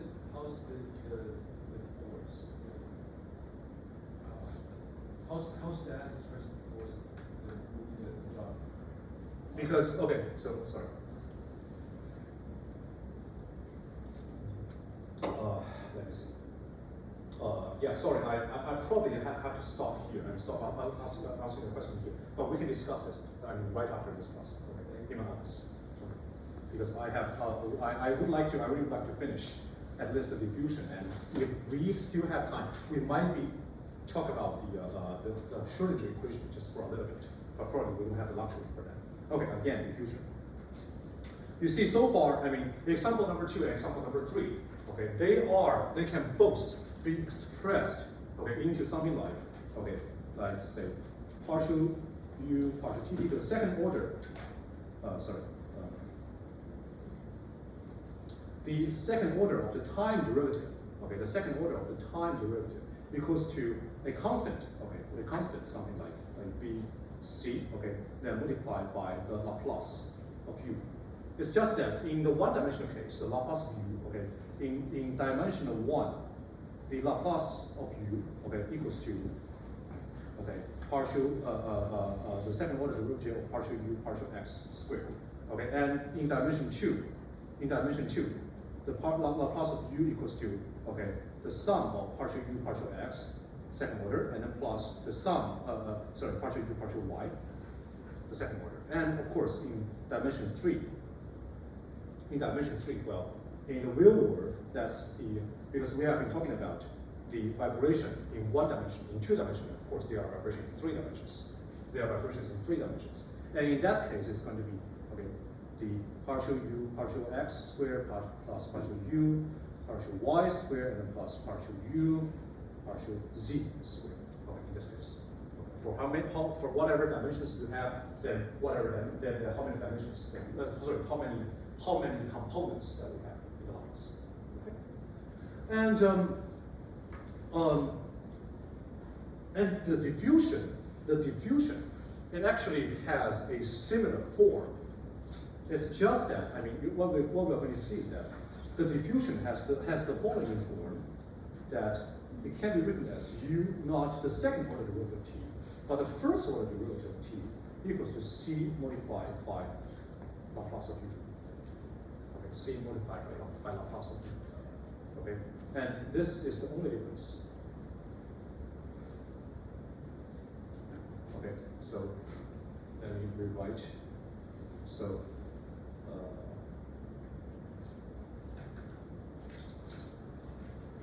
so this is the diffusion, and this is vibration. Okay? They are very similar. It's just that in one of the in vibration we're talking about UTT, okay, and in diffusion we're talking about UT. That's all. That's all the difference that we're talking about. Okay. Yes. Hope my tablet can last until this course goes. Okay.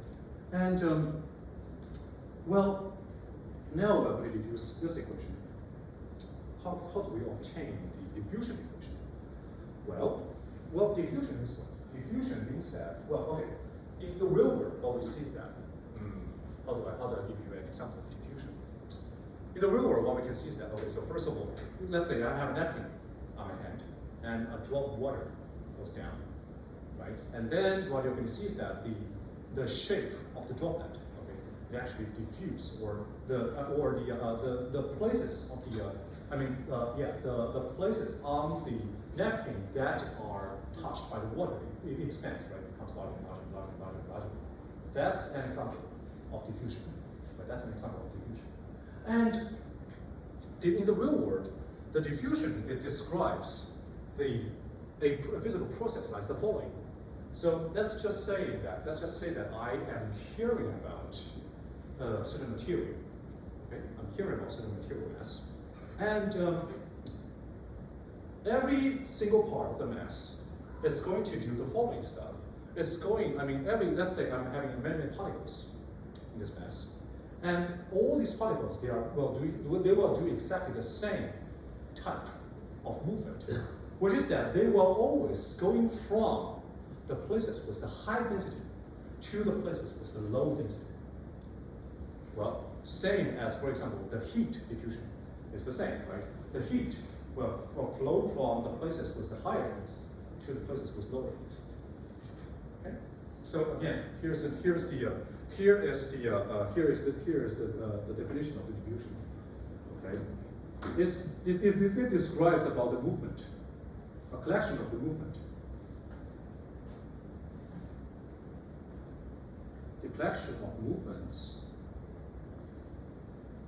is from higher density to lower density. Okay? Describe the movements from the higher density to the lower density. Okay. So let's go back to the one-dimensional case. Okay.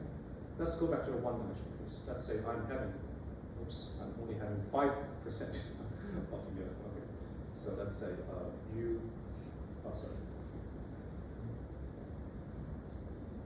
let's say this is my x, this is my u, and of course I'm talking about uxt.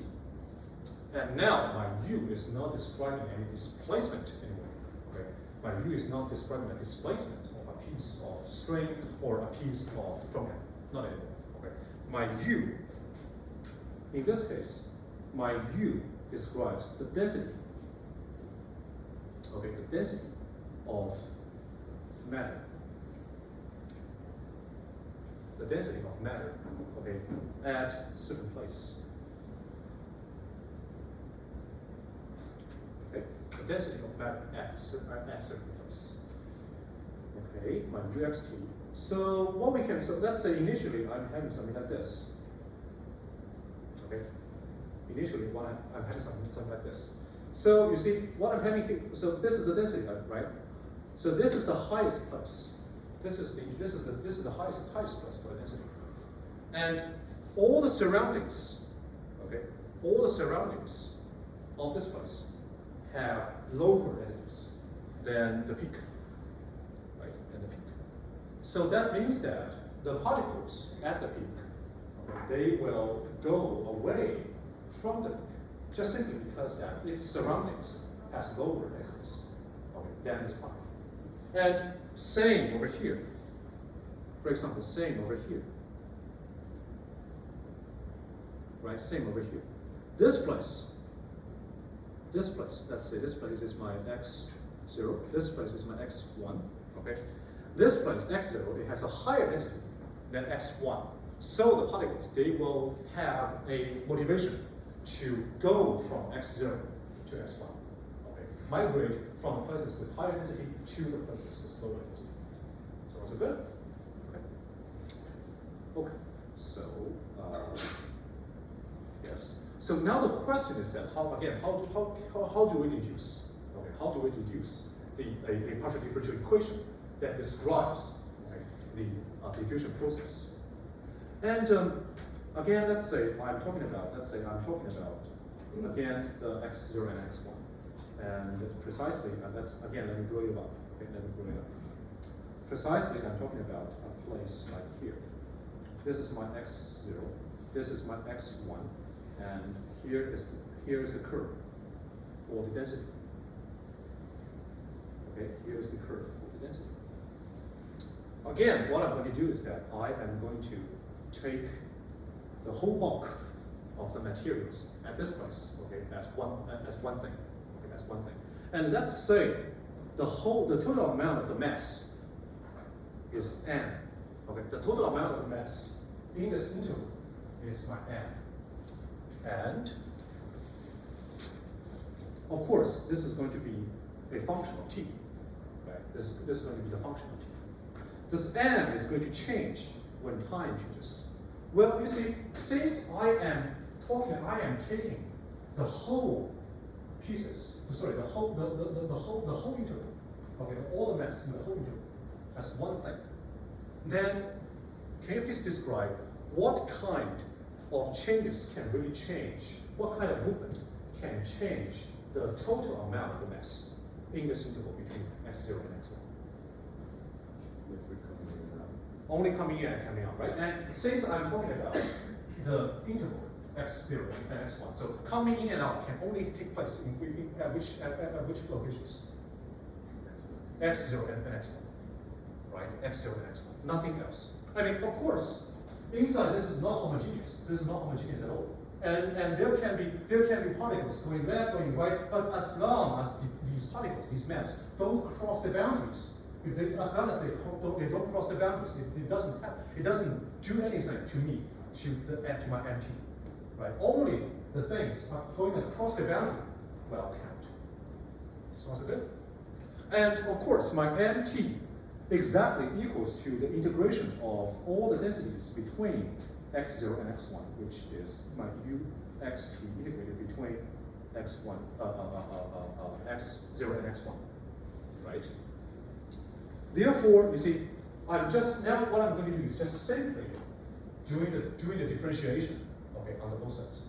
I'm just doing the differentiation on both sides. So on my left hand side, it's going to be dm over dt. Sorry, it's going to be dm over dt, right? And on the right hand side, of course, first of all, it has to be partial t. The whole thing, okay, x0, x1, u, x, t, dx. So this is what this is actually first doing the integration, right? I need to first do the integration and then do the differentiation, right? And with any basic knowledge in analysis, you're going to say that, I mean, the order of taking the limits very actually matters, right? And we should not take the changing of the order of the taking limits as valid. Okay, but in this course, we are taking it as valid. Okay, we are taking it for granted. So that means that we can just simply switch the order over here. Okay, again, it's not always real.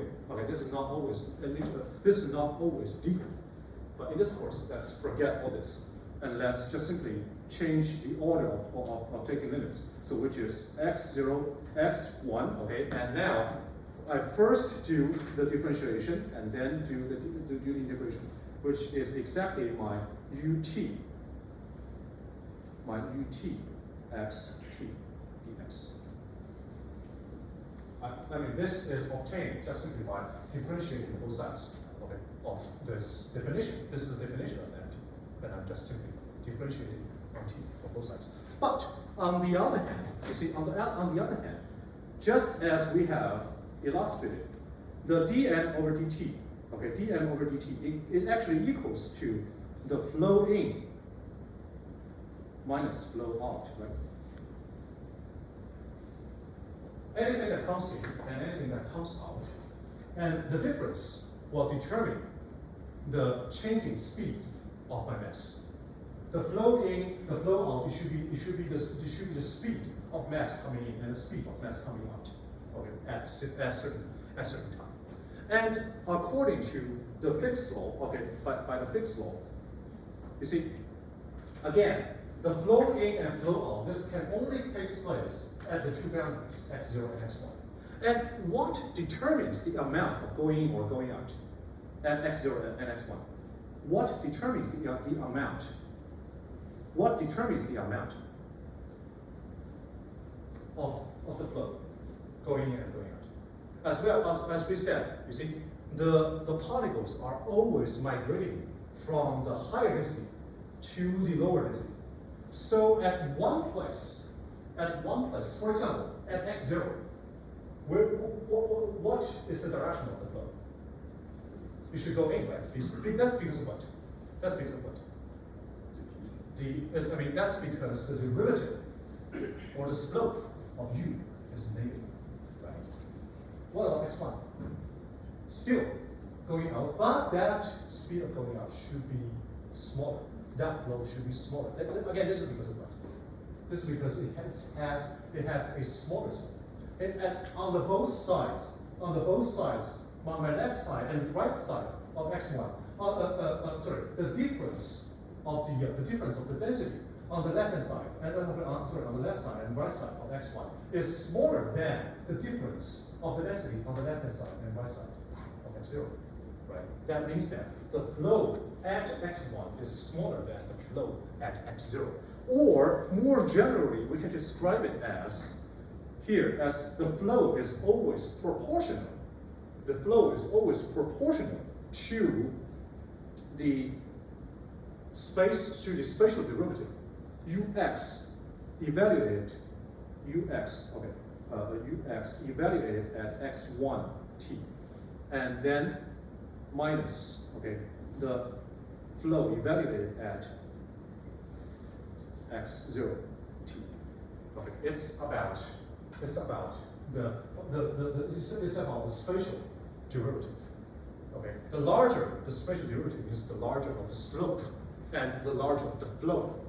Okay, and then doing the flow in minus flow out, we get it. Okay, so now what we're going to do is, again, you see, this should equal to this because they are both dm over dt.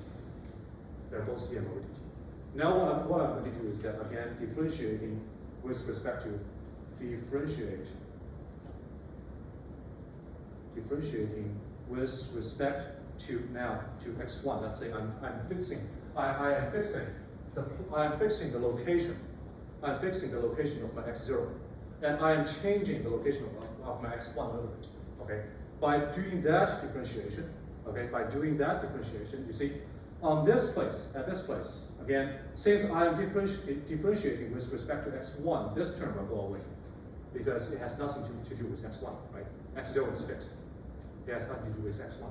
And but this guy, is determined by x1, right? So here, what I'm going to obtain on the left-hand side is going to be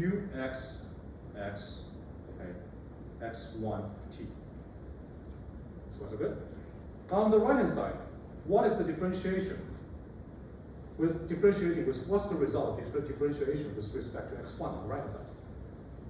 Okay, it should be exactly what? It should be exactly ut, right, evaluated at x1 t. right? So good. So good. Since you see, since my x1 is arbitrary. My x1 is arbitrary. I can choose any x1 to make that work, right? So this is actually universally true. This is actually universally true, and therefore I can just get rid of the subscript x. So finally, what I'm having is ut equals to k uxx. Is k equals to uxx.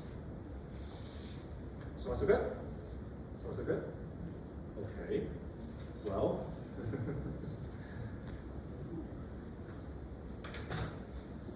Well, and let me just say, okay, I am having about 7 step, which is good.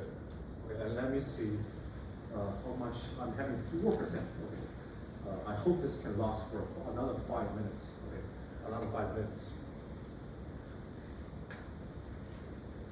And let's just do one example, which is the heat flow. Example 5.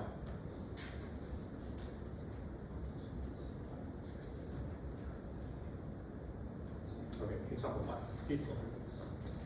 Well, the heat flow again is that, now imagine that we are having a 3-dimensional, okay? Imagine that we are having a 3-dimensional space. Okay, so this is a let's say a 3-dimensional x, y, z.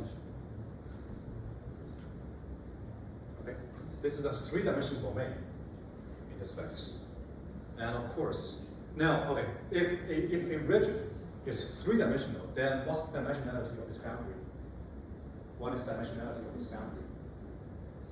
If a region is 3-dimensional, then what is the dimensionality of this boundary? 2-dimensional, right? It should be 2-dimensional. So which means that now its boundary is a 2D surface.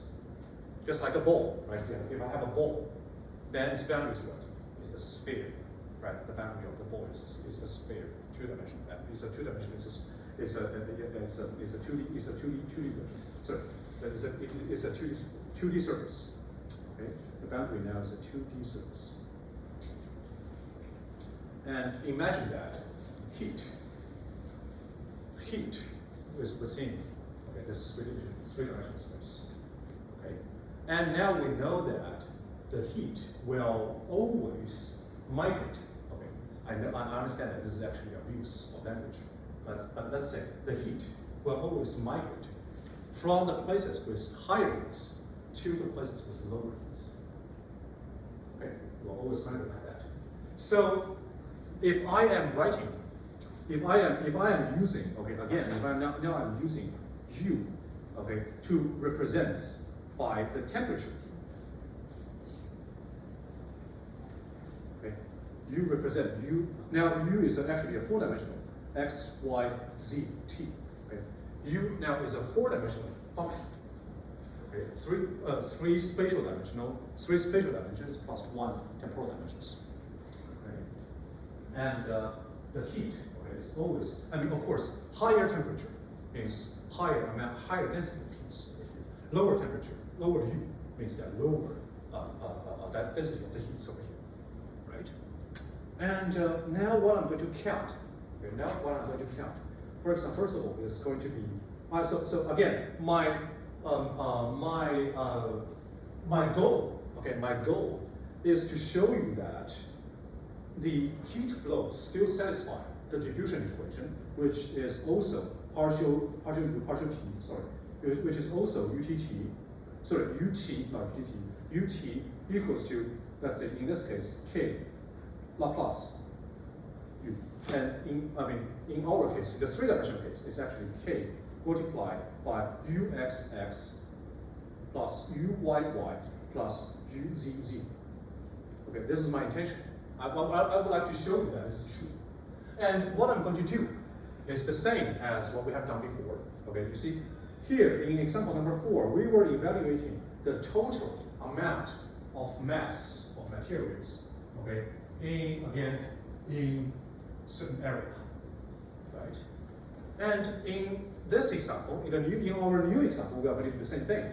We are going to evaluate the total. We are first of all going to evaluate the total amount of heat, okay, in this 3D object. Sorry, in this 3D region.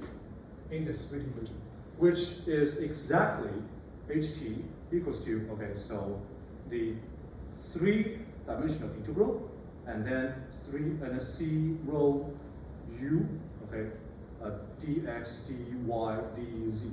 Here, c, okay, is the let's just write it as a comma, okay, or k. Okay. Let's just write this as a k.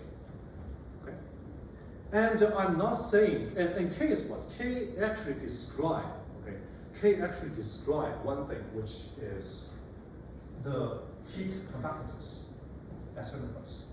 K describe the heat conductances at certain place. And the k here, it doesn't have to be a constant.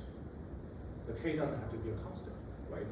K can also be a x, y, z, t. But for simplicity, okay, in most of the time, actually in most of this class, okay, well, we take k, the heat conductances, as a constant. Okay, but let's not assume it's a constant at the very beginning. Okay, this is my h. This is my h. So what I'm having right now is that my dh equals to dt. Now equals to what? Now again, of course, I should first do the integration and then do the differentiation. But again, I could just switch the order of the integration and differentiation. So what I'm going to obtain is exactly the integration of kappa, okay, ut dx dy dz. Right? It's ut dx dy dz. And again, the question is that what kind of heat flow can change the total amount of heat in this region? The heat flow, if I want to change the total amount of heat, the heat flow can only go on what direction?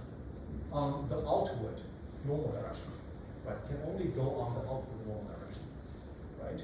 Therefore, the total amount of the heat flow, dH over dt, okay, it can also be written into, okay, the integration of kappa multiplied by n, again the normal vector, multiplied by the radian u, okay, then this is the boundary. Let me write partial d, which is the boundary of d, okay, and then this is integration is evaluated at ds. S is a small piece. S is a small piece of the surface. S is a very small piece of the surface. And then finally, again, according to the Stokes law, the Stokes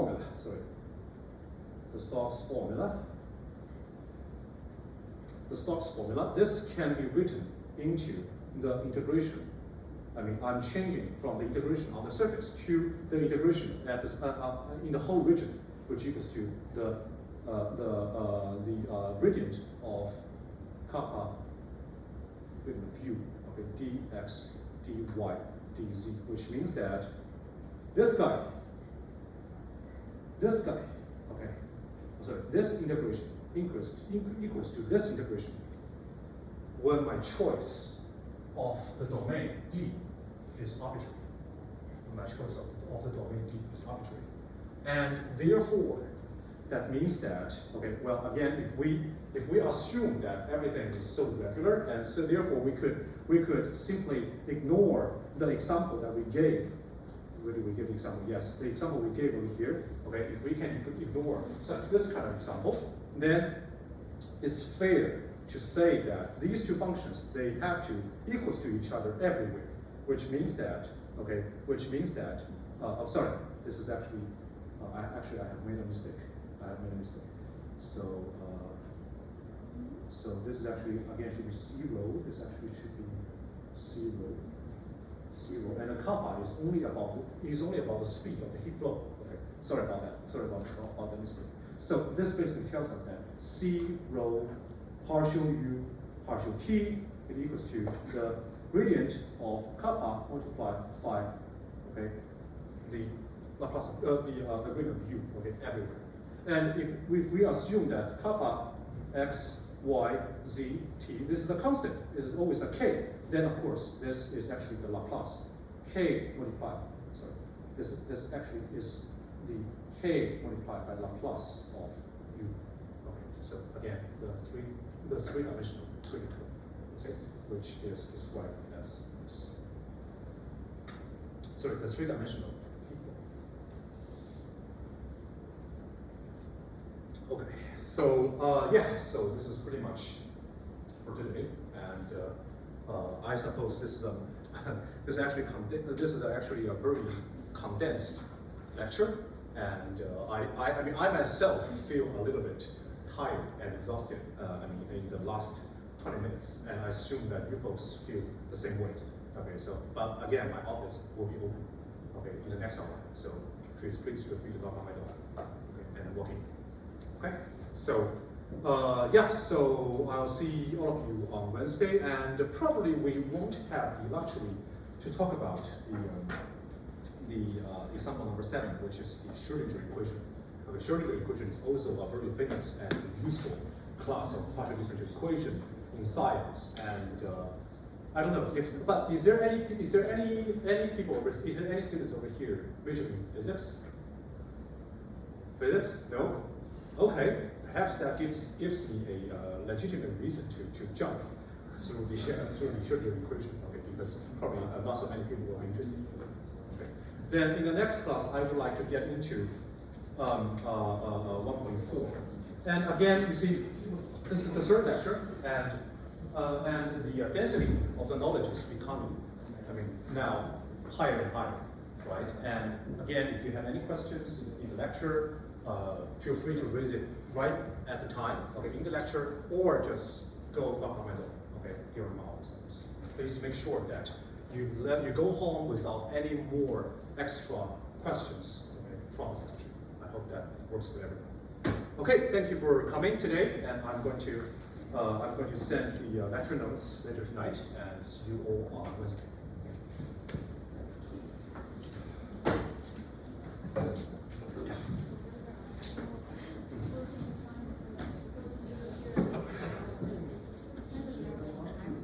Yes. Yes. You mean why Laplace doesn't contain t? Yeah, that's a very good question. So you're absolutely right. You're absolutely right that if I am generally if I'm taking what I'm saying, let's say u depends on x, y, z, whatever variable it takes, then the Laplace should include all the second order derivatives, x, y, z, w, anything that includes. But here, this again is another abuse of the notation. But this is why we have said in the when we are talking about Laplace of something, when we are talking about Laplace of something, we are only talking about the spatial derivatives, not the temporal derivatives. Yeah. And there is actually, to expand on this topic, I wish I could have just a little bit. If you want to, have you heard of, I don't know if you have heard about the Minkowski space. Minkowski space, which is the foundation of the relativity theory. In that space, the Laplace includes because here in the Newton, okay, because everything so far that we have been using, okay, is based on the Newton's understanding of the whole world, which is that the space is absolute and time is absolute, and they should never interfere on each other. Okay, so the Laplace is only in space, it doesn't include time. Time is a space, is a special dimension. Although we are able to experience a different time, but we are unable to. I mean, on the space I can go forward, backwards, backwards, upwards, downwards, but it's fine. But in time I can only go forward and never go backward, right? But in the Minkowski space, which includes time, they are treated. I mean, the Minkowski geometry and the Minkowski space is including time as exactly. I mean, in a symmetric fashion of in a symmetric fashion to other dimensions, which means that in this case it's legitimate to deal with the time dimension and the space dimension equal. And in this case, the Laplace can include T. And the vibration is which is exactly the vibration. I'm not pretending this, I'm not contending myself as a physicist. I don't know much about the theory, but what I know is that in the physical space, you are able to take you are able to include the post time and space in the Laplace. That's it. But you also need to add I. You add I, you add I on the when you are differentiating. That's because the special geometry made up by the physics. To need it that's right. Well, okay. Well, right. But here's a small piece of information. Right here, where was the notes? Yes, right here. Okay. So now, if I pull the UT number on the right hand side, okay, what's that? That's actually, and let's ignore the rho and T there. Okay. So that's UX plus US UY minus T. Okay. Now imagine that anytime when you are differentiating the T, you need to take a I over that. Then for the second time, so the second order derivative, you're going to get an I squared, which is negative 1. But I can't explain much more on this. I'm not an expert in this area. Yeah. But do Google on the Minkowski source. Do Google on the Minkowski source. That is going to answer some of the questions why the Laplace why we have to treat the space dimension, sorry, the time dimension specifically. And not including the Laplace. No.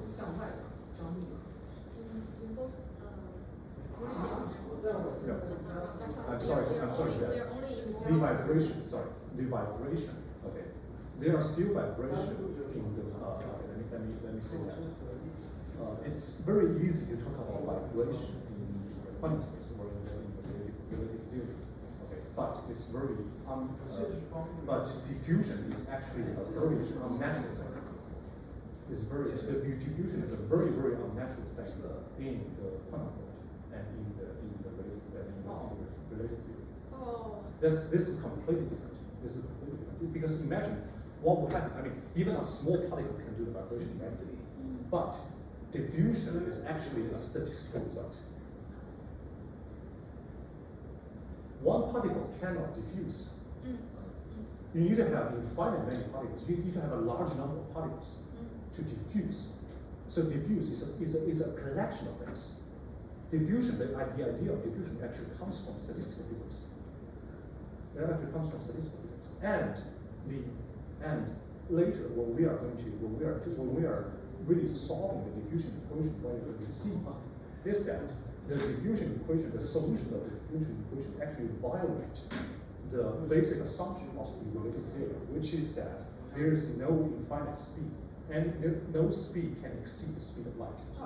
But in diffusion, the speed of the diffusion actually is infinite. It's actually infinite. Which means what? It means that initially, let's say, when you are solving the diffusion equation, what it means is that initially there's only material over here, right? Then in no time, the diffusion will make things dispersed everywhere. Well, that's what happens when you solve the diffusion equation. But that means what? That means that some of the material, okay, in no time, it transferred from the original point to even infinitely far away from the original point. That can only happen if the speed is infinite, right? But in the physical world, nothing can exceed the speed of light.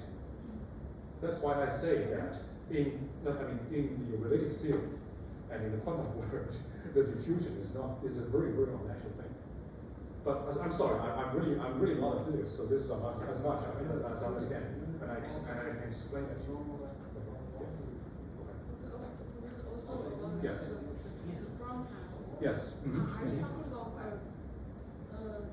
when the tension on the boundary is also on the same plane? the tension of the boundary, the tension, so the tension is here. The tension, so let's say originally the drum is here, right? It's on the plane. And okay, when it's vibrating, some piece of the drum is like here, over here. Then the tension is pointing this way. Yeah. The tension can only be tangential to the surface, to the surface. Tangent is always also normal to the. Yes, yes, but this is the boundary. Again, this is the boundary, right? And of course, it's also normal to the boundary. The direction is determined, of course, by partial. This is why the partial u is involved, right? Because you need the height dimension to tell you where the direction it is for the partial derivative. But for the outward normal, is it on the plane or is it tangential? So again, you need. Do I have a? Okay, so sorry. Do you have anyone? I don't know. You have a napkin paper? I have. Yeah. If you can give me that, I might be able to. Oh yeah. This is much better. Thank you. Yeah. Yes. So okay. So let's say this is the 3D surface. This is a 3D surface, right? And here is the well, actually it's a perfect time. So here is the direction of the outward normal. Oh.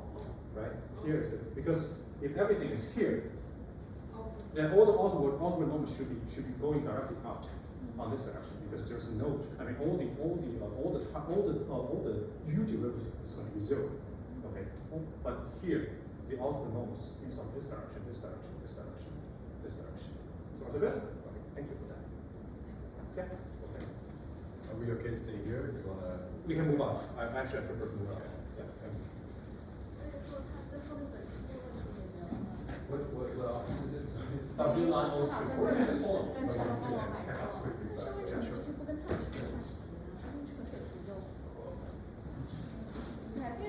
So we were just saying about confusion though, does that mean that the equation is kind of useless?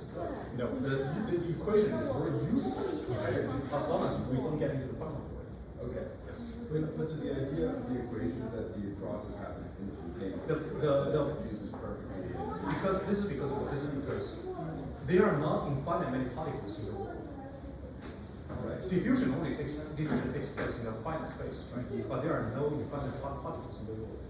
And so particles are not infinitely, but are not infinitely small. Let's go. And so the diffusion again, the diffusion is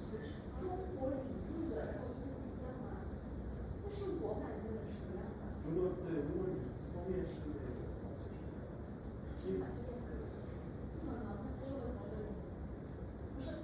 因为这本书网上只要50多60。对，我也是50多，然后我封面是那个英文的，然后跟那 ISB 也是一样的，然后我就做了 verification，是因为同学我是某个店买的，没给我，就很好奇。哦，这本书如果原价在500多。你的这本书是这样吗？我不是这样的，我封面是那个英文的，我不了，我现在就给你拿过来看。他们那个是可以是个黑纸，然后对，是这样，是长这样子的，它对下来，对对下来，就 S 边这978，确实那样。但是我的没过了。对，这本书要500。啊，60块。那现在原版是？这是第3次去做 verification 的时候就过不了，200块。对，我也是来200，但是另外一个同学过不了。它也是网上链接，淘宝。对，还得上去扯一下皮，这就不去扯皮我这就给司机方向那种，下面千万不要买，太贵了，太坑了。就可以过了。你看这个，他没办法的，如果那个号码不一样，他不认。他是只认 ISBN 吗？还是还会看别的东西？OK，香了。没事，就是他只要 ISBN 对就可以吗？还是说还需要看其他的？我不知道，至少可能就是封面什么要完整之类的。他那是新的，比我这个还新，我这用一次就旧了。真的很神奇，到底是为什么？我真的觉得学校在想方式把它赚我们的钱，所以我真的，你想美国半夜2点钟出版社给他回邮件吗？对，这我觉得很不合理，应该是装的，我觉得。装的倒不见得，可可能找的一些奇奇怪怪的地方。他至少应该去找威力。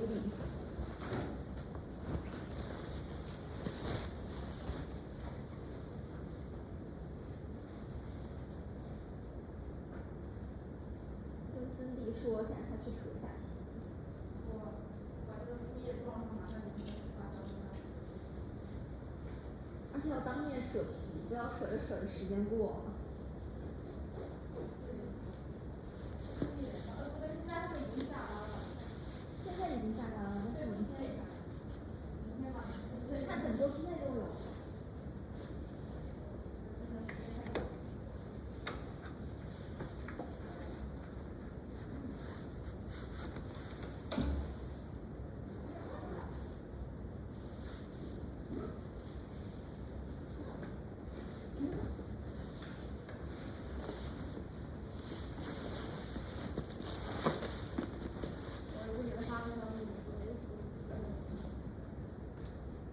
哦，对，我怎么还在录像？